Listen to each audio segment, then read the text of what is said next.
One exercise question number 2.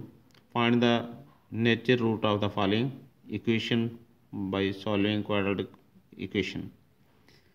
यहाँ पे हमने सिर्फ दो इसके फैक्टर बनाने हैं वेरिएबल के, जो हमारे पास वैल्यू आ रही है हम उसको ढूंढना चाहते हैं। इसमें नेचर रूट अगर फार्मूला आता है तो नेचर रूट में नेचर रूट डिस्क्रिमिनेंट वाला हम इस्तेमाल कर देते हैं फार्मूला।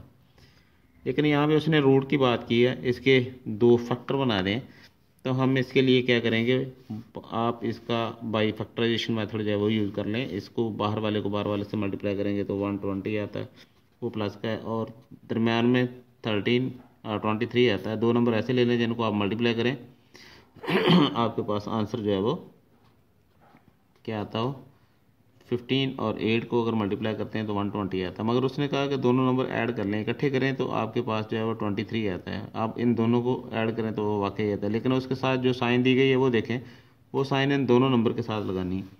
अब एक्स की पावर वेरिएबल के साथ कोई नंबर नहीं है तो ऐसे ही लिख दें, और 15x है, माइनस का 8x है, और प्लस का 120 इज इक्वल टू 0। इनमें से x कॉमन लेंगे, x माइनस 15, और यहाँ से हम कॉमन लेंगे 8, और x ये माइनस और प्लस माइनस में चेंज हो जाएगी, और वो भी 15 इज इक्वल टू 0। ब्रैकेट वाला हिस्सा जो है वो आप कॉमन ले लें। इसको देखें तो x माइनस 15 है, दूसरा जो है वो आप इसको एक ब्रैकेट के अंदर बंद कर दें। x इज इक्वल टू ये 15 बनता है हमारे पास, and x is equal to 8 आता है। अब दो नंबर जो हैं दोनों प्लस के हैं। अगर आपके पास दोनों नंबर पॉजिटिव हैं, पॉजिटिव अगर आपके पास आने वाले नंबर पॉजिटिव हों तो आप उन्हें रियल कहेंगे।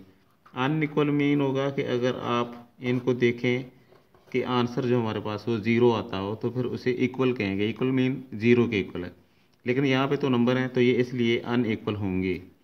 रियल भी होंगे, अनइक्वल होंगे, और ये पॉजिटिव थे इसलिए रियल हुए और अनइक्वल हुए, तो आपके पास इनके ये रूट बनते हैं।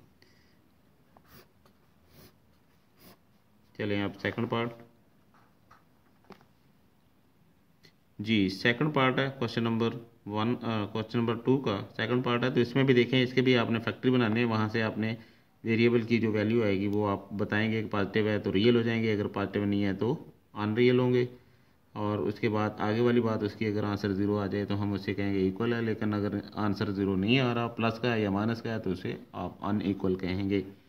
तो यहाँ बाहर वाले को बाहर वाले से मल्टीप्लाई करेंगे तो 14 बनेगा प्लस का, और दरमियान में प्लस का 3 है। दो नंबर ऐसे ले लें जिनको मल्टीप्लाई करें तो हमारे पास 14 आता है। लेकिन यहाँ पे अगर हम 7 2 और 14 करते हैं तो वो प्लस का कहता है कि दोनों नंबर इकट्ठे करने हैं। तो जब ये दोनों इकट्ठे करते हैं तो वो 7 और 2 9 बनते हैं। लेकिन हमारे पास ये फैक्टर वाला मेथड हमारा जो है वो रॉन्ग आता है। हम इसके लिए दूसरा मेथड अप्लाई कर देते हैं कि a इज इक्वल टू हमारे पास 2 है, b इज इक्वल टू हमारे पास 3 है, c इज इक्वल टू हमारे पास 7 है। क्वाड्रेटिक फार्मूला हम यूज़ कर लेते हैं, minus b plus and minus b square minus 4ac और बाय में 2a। अब इनकी वैल्यू पुट करें, b की वैल्यू हमारे पास आती है 3, और माइनस भी आएगा, प्लस एंड माइनस, यहाँ पे 3, इसका होल स्क्वायर माइनस 4, a की जगह पे 2 होगा और c की जगह पे 7, और बाय में आएगा 2a, a की जगह पे उसकी वैल्यू होगी। x is equal to -3 plus and minus, ये 3 3 9 माइनस 4 2 जार 8 8 7 जार 56,